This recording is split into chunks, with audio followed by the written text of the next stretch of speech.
Namaskar, welcome to Virsa India, a brand new class of Hindustani classical vocal music.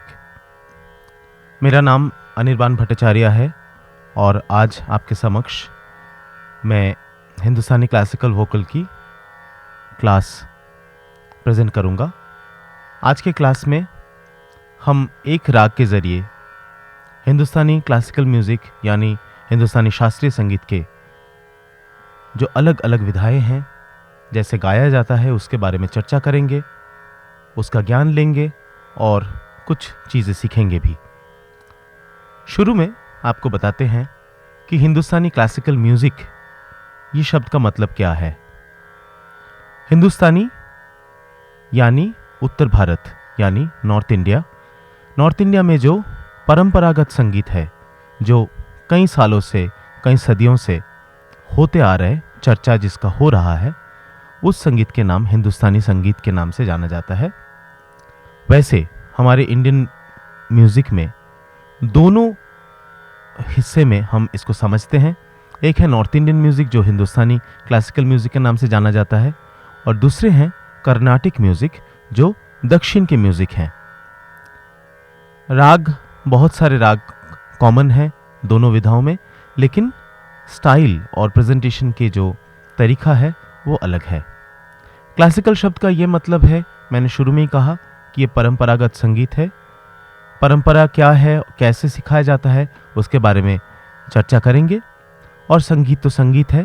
संगीत शब्द का अर्थ है गीत, वाद्य और नृत्य। तो तीनों जो विधाएं हैं, इसको इकट्ठा संगीत के नाम से जाना जाता है। तो आज हम क्लास में जो हिंदुस्तानी क्लासिकल वोकल म्यूज़िक सीखेंगे, उसमें गीत भी है और वाद्य भी है, क्योंकि वाद्य के बिना गीत प्रस्तुत नहीं किया जा सकता है। वाद्य यानी इंस्ट्रूमेंट्स। हमारे सामने हारमोनियम है, साथ में ताल के लिए तबला है और सुर के लिए तानपुरा बज रहा है। तो ये हमारे वाद्य है। और गीत जो है वो गीत कई तरीके से पेश किया जा सकता है। शास्त्रीय संगीत में दोनों चीज़ बहुत महत्व रखता है। एक चीज़ है कि मैंने शुरू में कहा, ये परंपरागत संगीत है, जिसका मतलब है गुरु से लेके शिष्य तक, और शिष्य जब गुरु बन जाते हैं उनके शिष्य तक ये संगीत पहुंचते हैं। तो जैसे मैंने कहा, मेरा नाम अनिर्बान भट्टाचार्य है और मैं बंगाल से हूँ। मैंने संगीत का जो शिक्षा है वो अपने गुरुजी पंडित अजय चक्रवर्ती जी से लिया है, लेकिन मेरे गुरुजी ने उस्ताद मुनव्वर अली खां साहब से, और मुनव्वर अली खां साहब के पिताजी उस्ताद बड़े गुलाम अली खां साहब। तो इसके ज़रिए ये जो संगीत की जो परंपरा है, इसके ज़रिए हम बंगाल से लेके पटियाला तक पहुंच गए।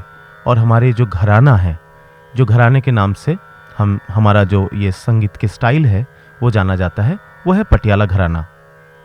तो घराना एक तो एक जगह के साथ जुड़ा हुआ है, दूसरा है कि कैसे संगीत को पेश किया जाता है, उसके साथ भी घराना का नाम आता है। तो अलग अलग घराने हैं, सिंगिंग स्टाइल में फ़र्क है। किसी घराने में आलाप लंबा होता है, किसी में आलाप छोटा होता है, कुछ घराने में तान ज़्यादा होता है, कुछ में सरगम ज़्यादा होता है, किसी में विस्तार में ज़्यादा स्ट्रेस है। तो ऐसे अलग अलग तरीके से अपने प्रेजेंटेशन को, अब जो संगीत पेश करते हैं, उसको सजाया जाता है, और उसी को आज के तारीख में हम घराना के नाम से जानते हैं। तो छोटा सा चर्चा कर लिया, और अब आएंगे जो सबसे इम्पॉर्टेंट है, वो है राग। शास्त्रीय संगीत के नाम जब भी आता है तब हम उसको राग के नाम से जानते हैं। राग क्या होता है? कुछ स्वरों का एक सम्मेलन। यानी हमारे 7 स्वर है, सा रे गा मा पा धा नी, 7 स्वर है, और इसमें 4 स्वर कोमल होता है और 1 स्वर तीव्र लगता है। कोमल यानी जो शुद्ध स्वर है उससे थोड़ा सा नीचे, और तीव्र यानी उससे थोड़ा ऊपर। रे गा धा नी, इन 4 स्वर में कोमल स्वर होता है, और मध्यम में तीव्र मध्यम होता है। तो ये कुल मिला के ये 12 स्वर है, और ये 12 स्वर में से चुन चुन के एक एक राग बनाया जाता है। कोई एक राग में सिर्फ कोमल गा और कोमल नी है, उसको हम काफ़ी के नाम से जानते हैं। किसी में कोमल नी है, उसको हम खमाज के नाम से जानते हैं। किसी में कोई भी स्वर कोमल या तीव्र नहीं है, लेकिन एक दो स्वर वर्जित है, उसको हम भोपाली के नाम से जानते हैं। ऐसे अनेकों नाम हैं, लेकिन हम जो भी सुर सीखते हैं, जो भी स्वर का साधना करते हैं, वो राग के जरिए करते हैं। इसीलिए जब भी हिंदुस्तानी क्लासिकल म्यूजिक की बात आती है, तब राग बहुत बहुत इम्पोर्टेंट हो जाती हैं। लेकिन हम जब सीखेंगे तो राग तो अनेक है। मैंने जैसे कहा, कोई कहते हैं कि 1000 राग है, कोई कहते हैं 500 राग है, अनेक है। लेकिन उसको सीखने का भी जो तरीका है, वो पंडित विष्णु नारायण भातखंडे ने 20th सेंचुरी के एकदम शुरू में उनको लगा कि ये सारे राग को एक सिस्टम में बनाया जा सकता है, और वो जो सिस्टम का नाम उन्होंने दिया वो था थाट का सिस्टम। थाट यानी फैमिलीज। जैसे मैंने कहा कि मेरा नाम अनिर्बाण भट्टाचार्य है, भट्टाचार्य जो है वो मेरा सरनेम है, वो मेरा फैमिली है। तो ऐसे उन्होंने 10 फैमिली में सारे रागों को बांट दिया। वो फैमिली के नाम से हम रागों को जानते हैं और रागों को समझने में आसान हो जाता है। 10 थाट है, नाम है बिलावल, कल्याण, खमाज, भैरव, पूर्वी, मारवा, काफी, असावरी, भैरवी और तोड़ी। इनमें से कुछ थाट है जो ज्यादातर सुबह के टाइम पे गाया जाता है। कुछ राग है जो कुछ थाट है जिनका ज्यादातर शाम को किया जाता है। अब आप पूछ सकते हैं कि सुबह के राग का मतलब क्या है, शाम की राग का मतलब क्या है। ऐसा नहीं है कि हम घर बैठे जब प्रैक्टिस कर रहे हैं तब सुबह शाम की राग प्रैक्टिस नहीं कर सकते हैं, बिल्कुल कर सकते हैं। लेकिन ऐसा माना जाता है कि रागों के साथ प्रकृति का एक संपर्क है। जब सुबह का राग हम सुबह गाते हैं तब उसका असर बहुत ज़्यादा होता है, मन को शांति मिलता है। शाम को जब आप यमन गाते हैं, उसका जो मज़ा है, उसका जो आनंद है, वो खुद जो आर्टिस्ट हैं उनको भी पता चलता है, और जो सुनने वाले हैं, जो ऑडियंस हैं, उनको भी समझ आता है। तो राग के साथ टाइम का एक बहुत गहरा रिश्ता है। आज इस क्लास में हम जिस राग को लेके आगे बढ़ेंगे वो है राग यमन। सबको पता है, बहुत कॉमन राग है, बहुत सुंदर है, बहुत प्यारी राग है। और अलग अलग विधा की जैसे मैंने बात किया, तो हम पहले ध्रुपद के बारे में चर्चा करेंगे कि ध्रुपद क्या था। ध्रुपद यानी ध्रुव पद, पद यानी कविता, और ध्रुव मतलब एक लाइन पे बार बार आके उसी लाइन को दिखाना और उसका विस्तार करना। ऐसा माना जाता है कि इनका चर्चा मंदिरों में शुरू हुआ था। जैसे कि हम सब जानते हैं कि मियाँ तानसेन अकबर के दरबार में बहुत महान कलाकार थे, लेकिन उनके गुरु स्वामी हरिदास जी वृंदावन में थे। वो आश्रम में बैठ के श्री कृष्ण भगवान के पूजा करते थे और उनके ऊपर पद लिखते थे। तो मंदिर से लेके दरबार तक आए, और दरबार में आके ध्रुपद का जो शक्ल है वो बिल्कुल बदल गया। उसमें अलाप, भारी भरकम अलाप, क्योंकि दरबार है, बहुत बड़ा स्पेस है, इसीलिए अलाप की जरूरत हुआ। और ताल संगत में पखावज आ गया, जो कि बहुत लाउड इंस्ट्रूमेंट है, दोनों हाथ से बजता है। तो उसका थोड़ा सा डेमोन्स्ट्रेशन आपको देंगे। राग यमन में बहुत सुंदर बंदिश है। बंदिश का शब्द है चरणन सुख चिरंजीव माधो। कृष्ण भगवान की वर्णना है, चरणन सुख चिरंजीव माधो, दलन सुख राज करो, बंसी अधर राजत राज राज, चरणन सुख चिरंजीव माधो। मैं परंपरागत ध्रुपद के जैसा मैं इसको प्रेजेंट नहीं कर रहा हूं, ताल चौताल में है। एक आलाप या विस्तार के जरिए मैं आपको थोड़ा सा ये गा के सुनाता हूं कि ध्रुपद कैसा होता है। ध्रुपद में आलाप का महत्व सबसे ज्यादा है। जैसे आलाप में हम कोई भी आदमी के साथ परिचय करते हैं, उनको पूछते हैं कि आप कैसे हो, आप कहाँ से आते हो, आपका नाम क्या है। तो संक्षेप में परिचय राग की जो होता है वो आलाप है। ध्रुपद में आलाप नोम तोम ये सब शब्दों से किया जाता है। ऐसा माना जाता है कि अनंत नारायण हरिओम, ये जो शब्द, ये जो पद है, एक लाइन है, इसको आलाप के जरिए इसका विस्तार किया जाता है, और उसी का सिलेबल्स लेके आलाप में विस्तार किया जाता है।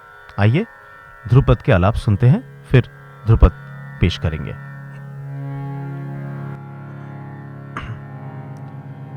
ररनु दननन ररनु दननु दननु ररनु दननु दननु ररनु दननु दननु दन ररना ररनु दननु दनर ररनु दननु दननु ररनु दननु दननु ररनु दननु दननु ररनु दननु दननु ररनु ररनु तररनु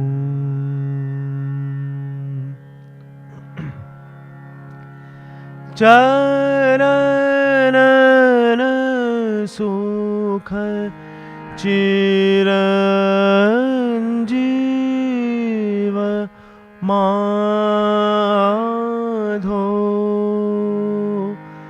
दलन सुख राज करो बंसी अधर राजत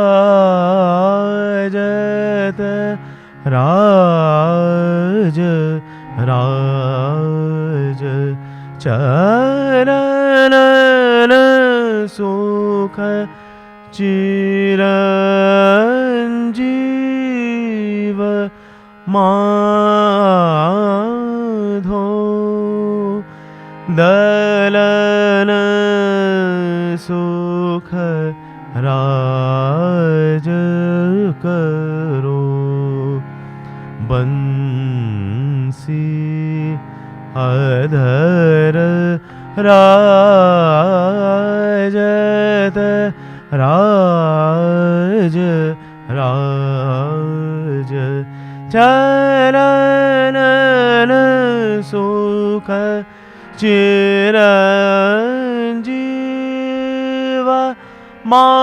माधो दलन सुख राज करो बंसी अधर राजत राज राज चरण चरणन सुख चिरंजीव माधो दलन सुख राज करो बंसी अधर राजत राज राज चरणन सुख चिरंजीव माधो दलन सुख राज करो बंसी अधर राजत राज राज चरणन सुख चिरंजीव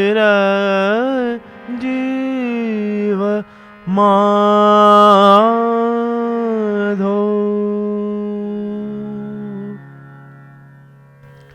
तो मैंने इसीलिए एक आलाप के जैसा, विस्तार के जैसे इसको पेश किया, ये समझाने के लिए कि मंदिर से इसका शुरुआत कैसे हुआ था और दरबार में आके उसका ये आलाप और उसके ये जो अलंकार जिनसे ध्रुपद को जाना जाता है, ये सब कैसे धीरे धीरे जुड़ जुड़ के फिर ध्रुपद का एक अलग सा फॉर्म बन गया। तो जैसे मैंने कहा अलंकार शब्द, तो अलंकार एक ऐसा चीज़ है जो बहुत बहुत ही इम्पॉर्टेंट है एक विधा को अलग करने में दूसरे से। जैसे कि ध्रुपद में कुछ पर्टिकुलर अलंकार हैं जो बहुत ही इंपॉर्टेंट है। उसमें दो है, एक है मीड़ और एक है गमक। मीड़ और गमक क्या है? मीड़ एक है कि ग्लाइड करना, मतलब एक स्वर से दूसरे साइड स्वर पे ऐसे घसीट के जाना, उसको मीड़ कहते हैं। और गमक जो है वो है दोनों स्वर में ऐसे बाउंस बैक करना। कैसे होता है, मैं थोड़ा सा आपको ध्रुपद के अलंकार के बारे में समझा देता हूं। जैसे रे रे रे रे रे रे रे रे गा गा गा गा गा गा गा, तो ये सिर्फ रे जो स्वर है या गा जो स्वर है वो नहीं है। रे रे रे रे रे रे रे रे गरे गरे गरे गरे गरे गरे गरे गरे गा गा गा गा गा मा मा मा मा मा मा रे रे रे रे गा गा गा गा रे रे रे सा सा सा सा सा सा, ये है गमक। और पा बा बा बा तो सा पा बा पा रे रे रे रे रे रे गा गा मा दा नि दा सा सा सा सा सा नि नी पा बा रे रे गा मा दा नि दा सा सा सा सा सा नि दा नि रे सा नि पा बा बा नि पा बा मा दा पा बा रे रे गा रे नि दा नि रे सा नि दा नि रे सा नि दा नि रे सा। तो बहुत सिंपल अलंकार यूज होता है ध्रुपद में, शुद्ध अलंकार, जिसमें ज़्यादा धक्का नहीं है, ज़्यादा चंचलता नहीं है, लेकिन गंभीरता और मगनता ज़रूर है। तो ये ध्रुपद का फॉर्म का विशेषता है। अब आगे बढ़ते हैं ख्याल की तरफ। ख्याल जो शब्द है, माना जाता है कि उर्दू शब्द तो है, ख्याल का मतलब है इमेजिनेशन, कल्पना। कल्पना तो सब में है, लेकिन ख्याल में ऐसा क्या खासियत है जिसमें कल्पना की बहुत ज़्यादा ज़रूरत है? ख्याल जो है, ऐसा माना जाता है कि सदारंग दिल्ली दरबार में आके उनका प्रतिष्ठा किया और ये फॉर्म को एक नया रूप दिया। कई सारे बंदिश उन्होंने लिखे और राग को कैसे पेश किया जाता है उसका एक अलग तरीका उन्होंने सोचा। ध्रुपद से ख्याल का सबसे ज़्यादा जो अंतर है कि ध्रुपद के जो वाद्य यूज होता है वो मैंने कहा था वो पखावज है, ताल वाद्य, लेकिन ख्याल में आके वो तबले में आ गया जो आज हमारे साथ है। और तबला थोड़ा चंचल है, नाजुक है और फाइन भी है, इंट्रिकेट है। तो तबले के साथ ख्याल का एक अलग रिश्ता बन गया। लेकिन ध्रुपद को छोड़ के ख्याल में आना पॉसिबल नहीं था, इसीलिए ध्रुपद के जो रूप है उसको थोड़ा सा इमिटेट करके, उसको कॉपी करके ख्याल में जो एक फॉर्म बना वो है विलंबित ख्याल। जैसे मैंने कहा कि बहुत स्लो एक टेम्पो में, एक विलंबित लय में ध्रुपद का विस्तार होता है, वैसे ख्याल में भी शुरू में छोटा सा आलाप होता है, आलाप उतना लंबा नहीं होता है और छोटा आलाप करके फिर विलंबित लय में बंदिश का विस्तार होता है। विलंबित लय क्या है? Slow tempo. ताल वही है, एक ताल, कभी झुमरा, कभी तीन ताल, लेकिन वो उसका लय है विलंबित, ताकि शब्दों को अच्छे तरीके से विस्तार किया जा सकता है। तो आइए राग यमन में एक विलंबित का बंदिश सुनते हैं और देखते हैं कि कैसे उसका विस्तार किया जाता है और क्या क्या अंतर है ध्रुपद के विस्तार के साथ। जो बंदिश मैंने पेश करने जा रहा हूं वो, उसका शब्द है, जग में कछु काम नर नारियन की बस में नाही। जग में कछु काम नर नारियन की बस में नाही, जब लो करुणा ना सींचे तब लो कछु बने नाही। तो ईश्वर की करुणा के बिना जिंदगी में कुछ नहीं बन सकता है और जग में, इस दुनिया में कोई भी काम हमारी बस की नहीं, हम बस उसको कर रहे हैं, लेकिन ईश्वर जो है ऊपर से हमें ये सब करा रहे हैं। तो ये बंदिश का मतलब है। बहुत सुंदर बंदिश है। राग यमन में मैंने शुरू में कहा शाम का राग है, तो शाम की शुरुआत में ये बंदिश जब हम गाते हैं बहुत प्यारी लगता है। ताल एक ताल है विलंबित। आइए सुनते हैं। ख्याल में आते ही आलाप जो है वो मैंने कहा कि छोटा हो जाता है, यानी जो परिचय है राग के साथ वो जल्दी जल्दी किया जाता है, इसीलिए फ्रेजेस छोटे होते हैं और फिर बंदिश शुरुआत होता है। रेणु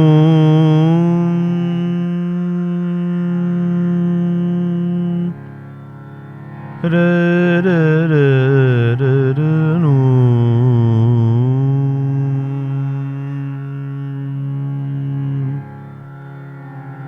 रेणु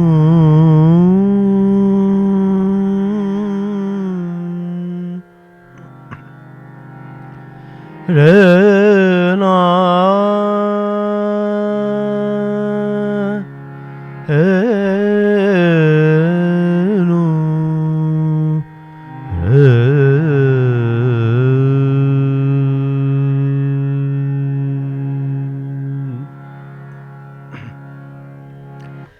जग में है कछु काम नर नारी यन की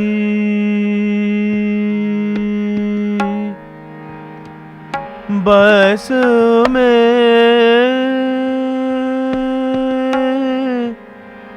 ना आही जग में कछु काम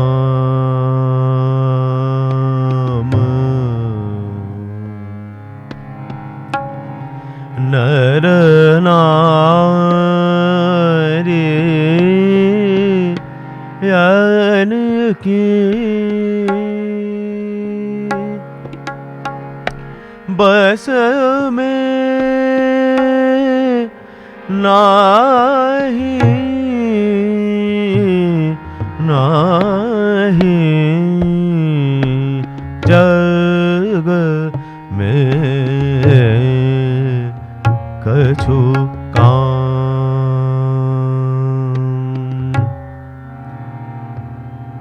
कछु काम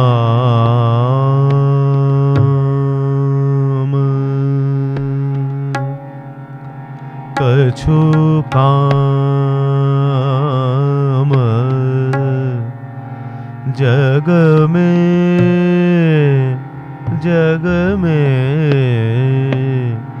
कछु काम जग में कछु काम कछु काम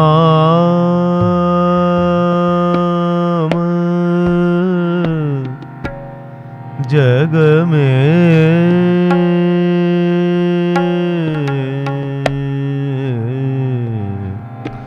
कछु काम जग में जग में कछु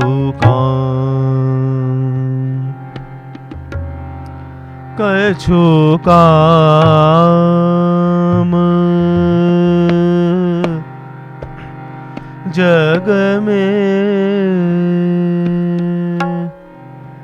नर नारी यन की बस में नाही जग में कछु काम नर नारी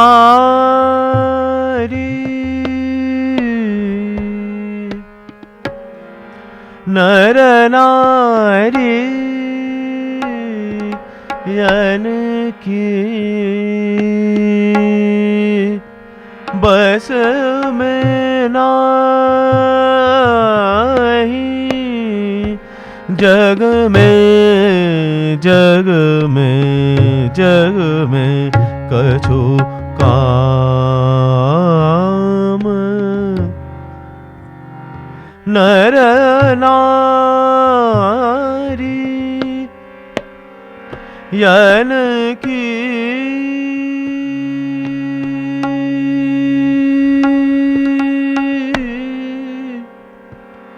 बस में नाई जब लो करुणा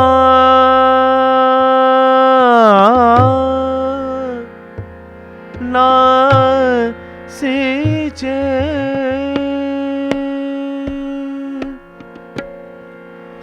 करुणा ना सींचे तब लो कछु बने नहीं जग में कछु काम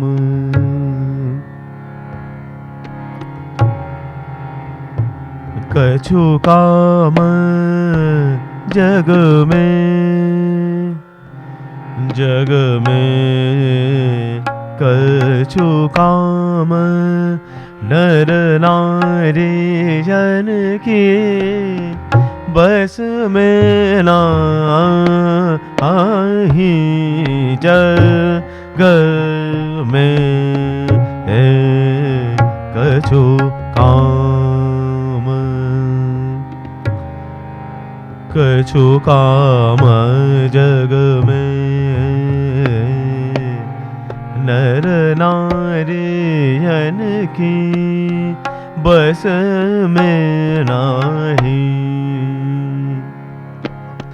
जग में कछु काम नर नारी जन की बस में नाही जग में कछु काम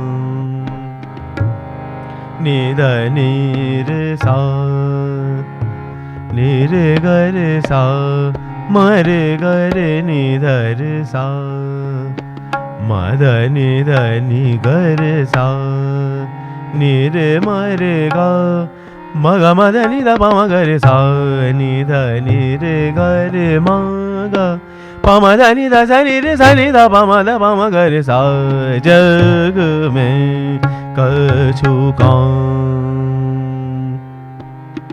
रे रे रे रे गा गा गा गा रे रे गा म रे गा पम रे गा पम ग रे गा पम ध पम ग रे गा पम नि ध पम ग रे गा म ध नि म नि ध पम ग रे गा म ध नि ध नि रे स नि ध पम ग म नि ध म ध पम ग रे गा म नि ध पम ग रे सा जग में कछु काम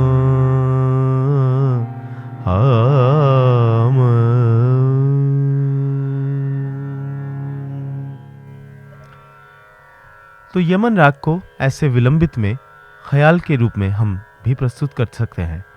जैसे आपको पता चल जाएगा कि ध्रुपद में जैसे मैंने कहा कि मीड़ और गमक हमने ज़्यादातर यूज़ किया था, ख्याल में आते ही वो मीड़ कम हो गया, बहुत कम हो गया, लेकिन गमक रह गया। गमक का इस्तेमाल बहुत बार हुआ है।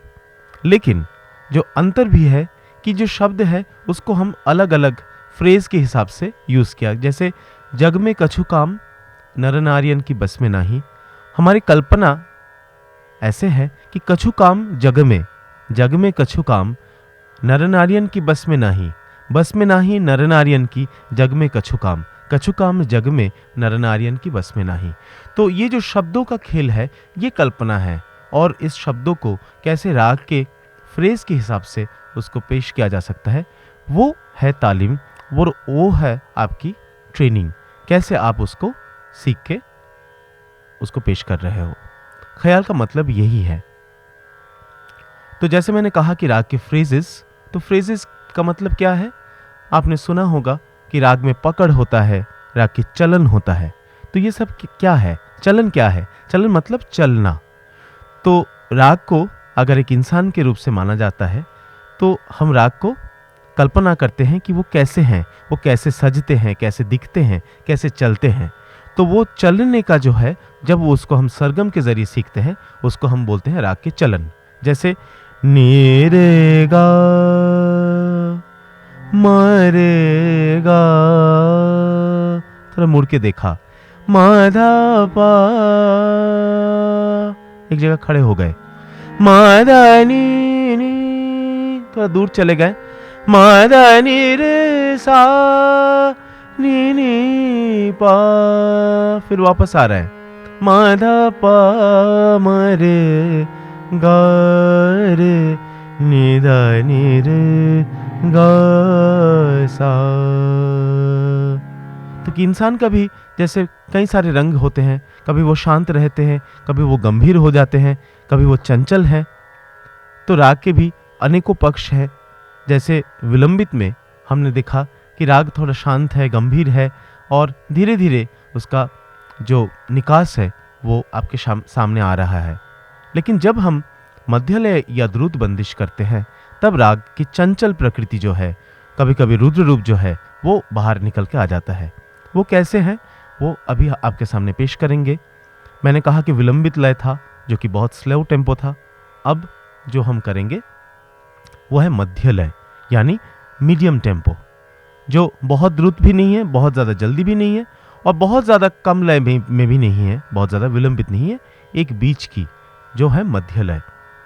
इसमें जो बंदिश हम गाएंगे, शुरू में कहा था कि मेरा जो पेशकश, जो संगीत के पेश करने का जो तरीका है वो पटियाला घराने के साथ जुड़ा हुआ है। तो पटियाला घराने की एक बहुत खास बंदिश, मोरा मन हरवा लीनू दैया छब देखे लागे न्यारी, मोरा मन हरवा लीनू दैया छब देखे लागे न्यारी, रस के रसीले रसिया सब रंग, रस के रसीले रसिया सब रंग छब देखे लागे न्यारी। तो आपने नोटिस किया होगा कि सबरंग नाम आते मैंने कान पकड़ लिया। इसका मतलब क्या है? सबरंग क्या है? सबरंग है उस्ताद बड़े गुलाम अली खां साहब के नाम। जब वो बंदिश रचना करते थे, लिखते थे, तो उनका नाम सबरंग, मतलब जिसमें हर रंग है, सारे रंग है, ऐसा नाम उन्होंने लिया था। तो जब ये बंदिश हम सीखते हैं तब तुरंत हमें पता चल जाता है ये पटियाला घराने की बंदिश है और ये खासकर से उस्ताद बड़े गुलाम अली खां साहब की रचना भी है। तो दोनों इन्फॉर्मेशन आ जाता है। कोई इसको पेन नेम कहते हैं अंग्रेजी में, कोई तखल्लुस कहते हैं, लेकिन मतलब वही है जिस नाम से बंदिश को रचना किया जाता है। तो ऐसे परंपरा में उन्होंने पता नहीं कब इस रचना की पता नहीं उन्होंने कब इस बंदिश की रचना की है, लेकिन आज भी उसको हम गा रहे हैं और अगली पीढ़ी भी इस गाने को गाएंगे। तो ऐसे परंपरा में हम क्लासिकल म्यूजिक सीखते आ रहे हैं और सीखते रहेंगे। आइए सुनते हैं ये बंदिश कैसा है।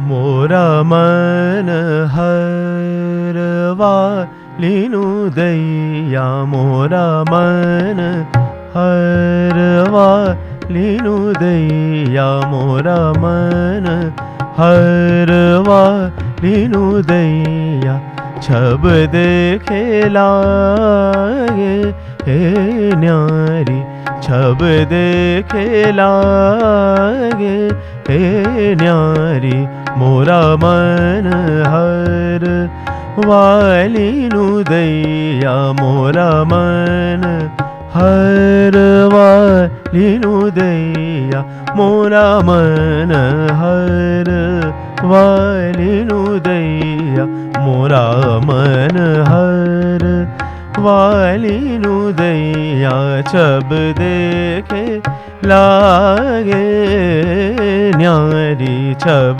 देखे लागे न्यारी, मोरा मन हर वालीनू दैया, मोरा मन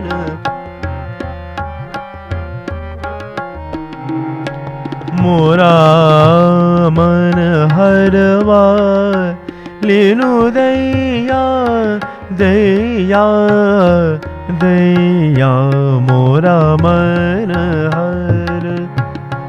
हरवा मोरा मन लीनु दैया मोरा मन हरवा लीनु दैया मोरा मन हरवा लीनु दैया मोरा मन हरवा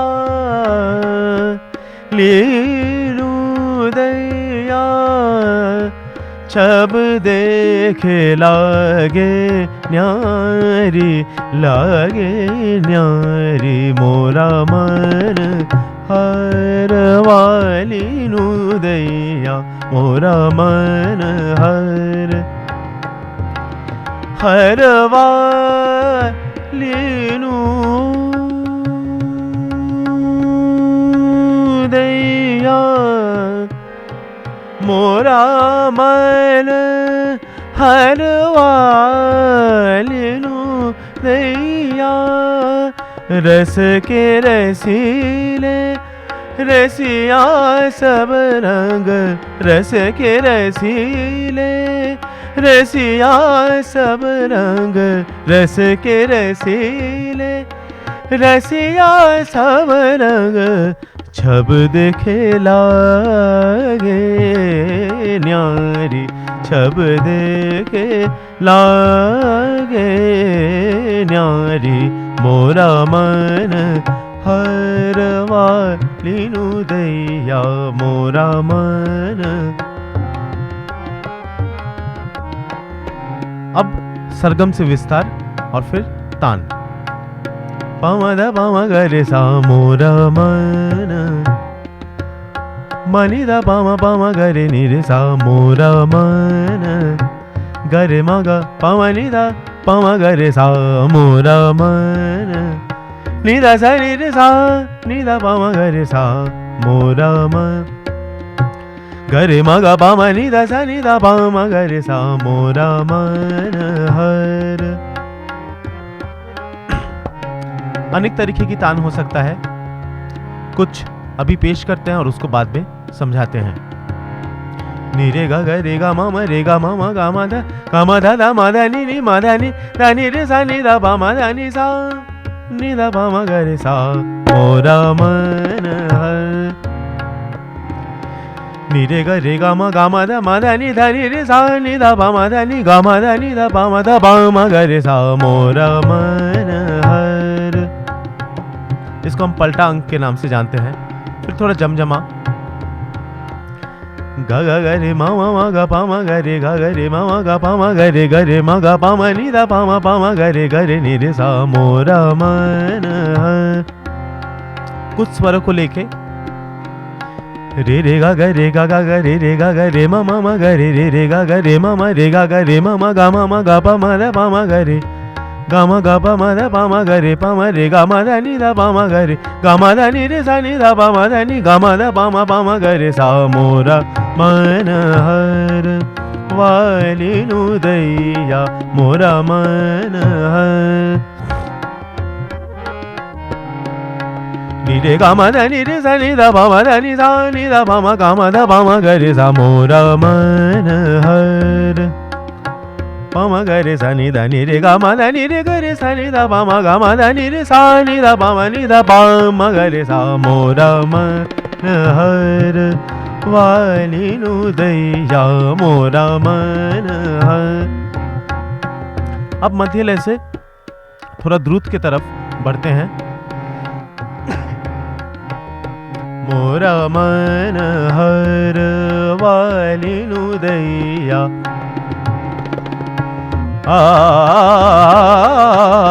मोरा मन हर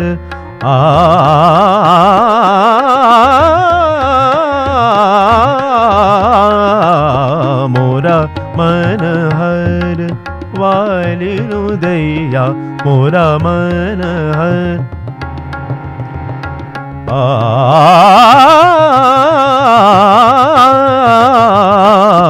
मोरा मन हर, मोरा मन हर, मोरा मन हरवा लीनु दैया।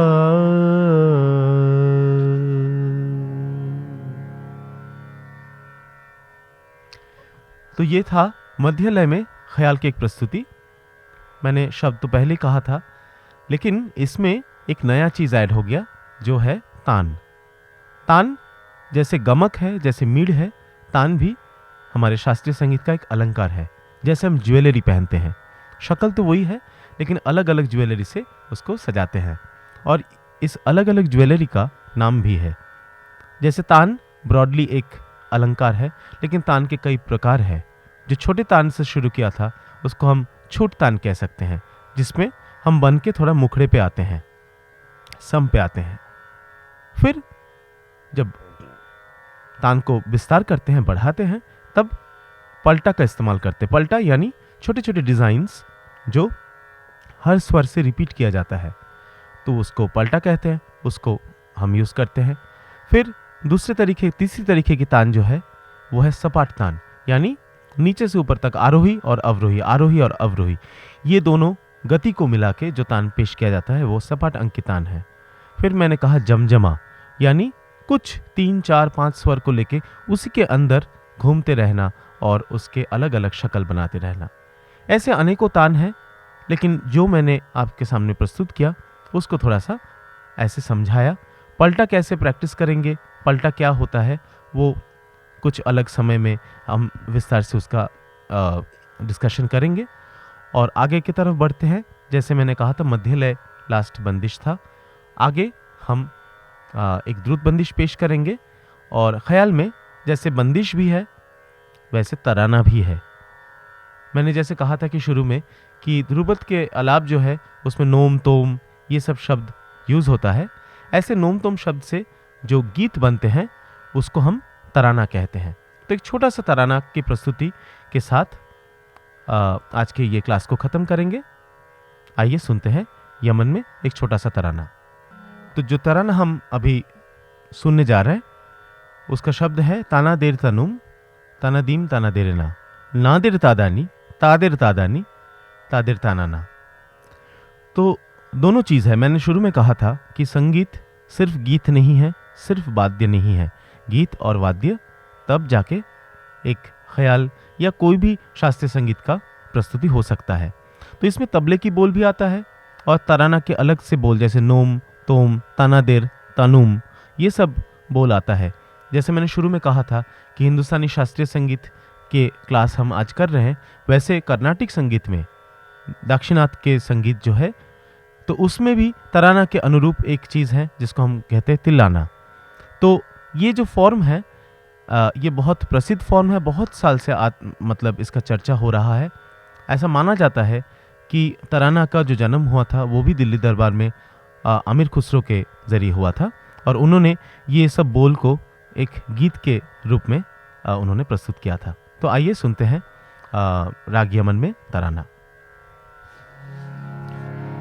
तनदिर तनुम तनदीम तनदिर ना तनदिर तनुम तनदीम तनदिर ना तनदिर तनुम तनदीम तनदिर ना तनदिर तनु तनदीम तनदिर ना तनदिर तनुम तनदीम तनदिर ना तनदिर तनु तनदीम तनदिर ना नादिर तादानी तादिर तादानी तादिर तानाना तानादिर तनु तनदीम तनदिर ना तनदिर तनु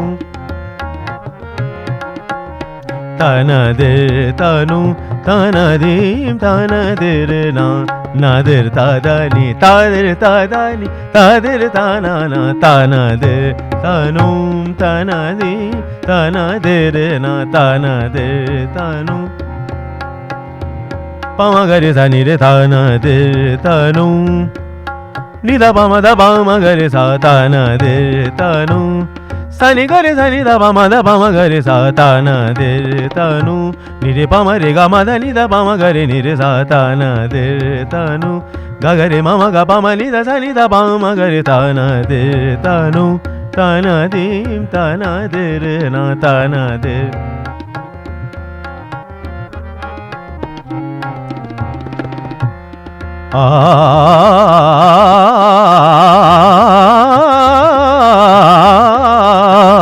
तन दे तनु तन दीम तन दे रे ना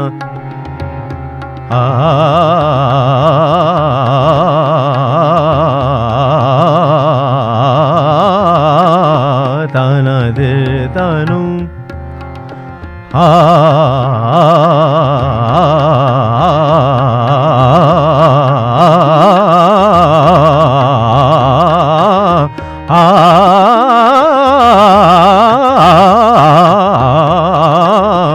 तना दे तनु तना दीम तना दे ना ना दे तादानी तादे तादानी तादे ताना ना तना दे तनु पम ग पम द पम ग पम ग म द म ध नि नि द पम ग पम ग म ध नि नि द पम ग म ध नि द नि रे स नि द पम ग नि नि द पम द पम ग पम ग रे सा तन दे तनु तन दे तनु तन दे तनु तन दीम तन दे रे ना तन दे तनु जो भी सरगम उसको आप आकार में कर सकते हो, एक ही है। पम गरे गा गरे सा नि रे सा नि रे गा रे मम गरे गा पम गा म ध नि द प नि द नि रे सा नि द प म ध पम ग पम गरे सा पम गरे सा तना दे तनु तना दीम तना दे रे ना तना दे तनु तना दीम तना दे रे ना ना दे तादा नि तादे तादानी तादे ताना ना तना दे तनु तना दे तनु तना दे तनु तना दी तना दे रे ना।